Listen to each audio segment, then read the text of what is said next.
नमस्कार मित्रों, एक बार पुनः हाजिर हूँ आप सभी के सामने एक बेहतरीन जानकारी लेकर के।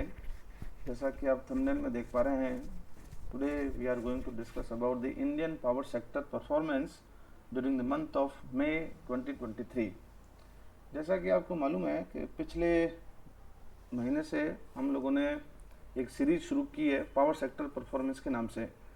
पिछली बारी मैंने आपको अप्रैल का मैंने डेटा आपको शेयर किया, अप्रैल में क्या परफॉर्मेंस रही। आज मैं आपसे मई का से डेटा शेयर कर रहा हूँ, ठीक है ना। जून के जो आंकड़े हैं वो जुलाई में जारी होंगे, तब अपन जून की बात करेंगे, ठीक है ना। तो आइए शुरुआत करते हैं। कुछ पॉइंट्स के ऊपर अपन डिस्कशन करेंगे, जैसा कि हम पहले भी कर चुके हैं कि इंस्टॉल्ड कैपेसिटी 31 मई 2023 तक क्या रही, ठीक है ना। इंस्टॉल्ड कैपेसिटी का मतलब है विभिन्न स्रोत जो हैं अब तक इंस्टॉल्ड हो चुके हैं, ओवरऑल क्या सिनारियो है इंडिया का, ठीक है ना। फिर अपन बात करेंगे कैपेसिटी एडिशन की, मतलब इस पर्टिकुलर मई के महीने में 1 मई से लेकर के 31 मई तक क्या कोई नया प्लांट कन्वेंशनल की कैटेगरी में ऐड हुआ या रिन्यूएबल की कैटेगरी में ऐड हुआ, कैपेसिटी का एडिशन कितना हुआ वो देखना है, ठीक है ना। फिर हम बात करेंगे एक्चुअल जनरेशन की, कि जनरेशन जो है इस महीने में कन्वेंशनल से कितना हुआ और रिन्यूएबल से कितना हुआ, और फिर पीक डिमांड कितनी मीट आउट की गई इस पर्टिकुलर महीने में। And finally will discuss about the all India plant load factor for this particular month. इसी महीने की चर्चा करेंगे, सारी परफॉर्मेंस इसी महीने की है, ठीक है ना। आइए शुरुआत करते हैं। देखिए, सबसे पहले मैं आपको कुछ आंकड़े दिखा रहा हूँ। इंस्टॉल्ड कैपेसिटी मेगावाट के अंदर इन इंडिया 31 मई 2023, ठीक है ना। सोर्स है इसका CEA, that is central electricity authority of India, है ना। वो ये कहते हैं कि टोटल इंस्टॉल्ड कैपेसिटी अब तक अप टू 31 मई 2023, है ना, ये हो चुकी है 4,17,668.12 मेगावाट। यानी कि मोटे मोटे तौर पे बड़ी इकाई में बात करें तो लगभग 417 गीगावाट इंस्टॉल कैपेसिटी हम अचीव कर चुके हैं, है ना। इसके अंदर जो है अलग अलग स्रोत अलग अलग अपना कंट्रीब्यूशन देते हैं।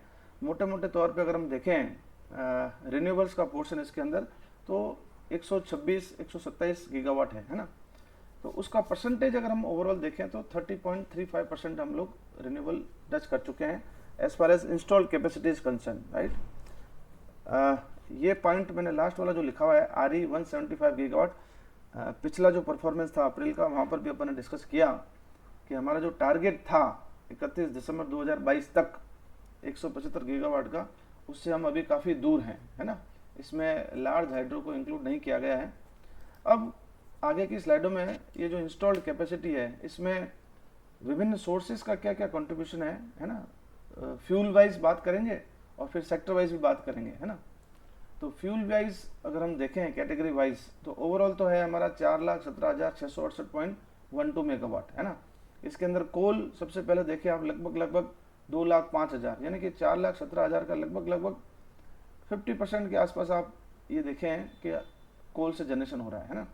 फिर गैस का कुछ पोर्शन है ना, 24,000 25,000 के आसपास। डीजल का है बहुत कम है। न्यूक्लियर का आंकड़ा कई सालों से फिक्स है 6780, क्योंकि कोई भी नया प्लांट आज की तारीख में ऐड नहीं हुआ है। बातें चल रही हैं, काम चल रहा है, लेकिन अभी इंस्टॉल्ड पूरा तरह से नहीं हुआ है ना। हाइड्रो का काफ़ी सारा पोर्शन है, लगभग 46,850 मेगावाट। ये जो हाइड्रो है ये बिग हाइड्रो की कैटेगरी वाले प्लांट है। RES के अंदर भी हाइड्रो होते हैं, वो स्मॉल हाइड्रो होते हैं ना। जो अभी आंकड़ा मैंने रिसेंट आपको बताया 1,26,769.04 मेगावाट, ये रिन्यूएबल का कैटेगरी है जो पिंक कलर में आपको दिखाया हुआ है, ठीक है ना। I think this picture is clear. अब एक नई बात जो पिछली बार हम नहीं कर चुके थे, इस बार ऐड किया है मैंने, overall capacity sector wise. Sector wise का मतलब है कि सेंट्रल गवर्नमेंट का कितना पोर्शन है इसमें, स्टेट गवर्नमेंट्स का कितना है और प्राइवेट सेक्टर का कितना है ओवरऑल, ठीक है ना। स्टेट का मतलब है जितने भी स्टेट्स हैं उन सबको मिला करके, है ना। तो टोटल को अगर हम 100% माने तो सेंट्रल का कंट्रीब्यूशन है इसके अंदर 24%, ये वाला हिस्सा, ठीक है ना। स्टेट का भी ऑलमोस्ट इक्वल ही आंकड़ा है, 1% ज़्यादा है, 25% है, ठीक है ना। लेकिन आप प्राइवेट सेक्टर का देखें तो 50%, मोर देन 50%, अराउंड 51% पोर्शन जो है वो प्राइवेट सेक्टर का है। ये आप देखिए, ये आंकड़े चौंकाने वाले हैं, है ना। कुल मिला के बात ये है कि प्राइवेट सेक्टर से जो इंस्टॉल्ड कैपेसिटी है वो हिंदुस्तान के अंदर लगभग आधी है, आधी से भी ज़्यादा कहना चाहिए, ठीक है ना, 51%। चलिए आगे बढ़ते हैं। अब कैपेसिटी एडिशन की अगर हम बात करें तो जैसा कि हमने अप्रैल में भी देखा, कन्वेंशनल प्लांट नए अभी नहीं लग रहे हैं, एनवायरमेंटल कंसर्न है, कुछ कुछ जगह न्यूक्लियर के ऊपर काम चल रहा है लेकिन अभी समय लगेगा, तो कोई कंट्रीब्यूशन नहीं है, कोई एडिशन नहीं है। जबकि रिन्यूएबल के अंदर एडिशन 1076.74 मेगावाट का एडिशन हुआ है। अप्रैल के महीने में भी यही स्थिति ऑलमोस्ट, कन्वेंशनल जीरो था लेकिन यहाँ पर आंकड़ा कुछ कम था, अभी इस बार इंप्रूवमेंट हुआ है, ठीक है ना। आगे बढ़ते हैं, जनरेशन की बात करते हैं, है ना। ये बिलियन यूनिट्स का डेटा है। Again major portion conventional power generation का है। अगर आप कोल को देखें तो अराउंड 50%, फिर हाइड्रो है, डीजल है, गैस है, सबको मिला है तो अराउंड 70% इंस्टॉल कैपेसिटी इसकी है। 30% जैसा मैं लिखा है 30.35% इसकी है। तो जनरेशन ऑब्वियसली बहुत ज़्यादा है, 126.613 बिलियन यूनिट, जबकि इसका मात्र 19 बिलियन यूनिट है ना। हालांकि 30% ये इसका अगर आप 30% निकालें 126 का तो काफ़ी ज़्यादा हो जाएगा, करीब 40 के आसपास आएगा, लेकिन वो एक्चुअल में इतना है नहीं। And it is due to the low plant load factor, जो कि मैं प्रीवियस में डिस्कस कर चुका हूँ, थोड़ा सा और बताऊँगा आगे।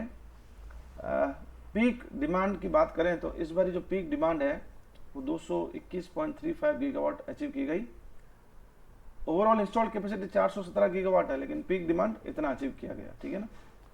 लास्ट जो स्लाइड है इसके अंदर हम हमेशा all India plant load factor की बात करेंगे।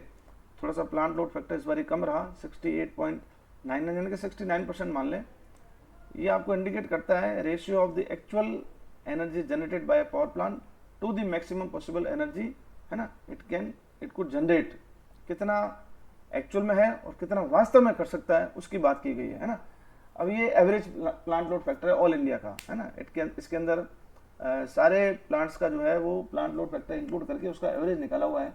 तो कन्वेंशनल का प्लांट लोड फैक्टर ऑब्वियसली ज़्यादा होगा, है ना, जबकि रिन्यूएबल्स का बहुत कम है ना। तो थर्मल पावर प्लांट जो है वो अराउंड 85% पे ऑपरेट होते हैं, जबकि आपके सोलर वाले 19-20 के आसपास और विंड के 25 to 27% रहता है। तो उम्मीद करता हूँ ये पावर सेक्टर वाली सीरीज जो परफॉर्मेंस है मंथ वाइज, ये आपको अच्छी लग रही होगी, काफ़ी नॉलेज आपका बढ़ रहा होगा। कोई क्वेरीज आप लोगों की हैं तो आप सजेस्ट करिएगा, सो दैट इसको और इम्प्रूव किया जा सके। अंत में आप सभी का धन्यवाद। जय हिंद।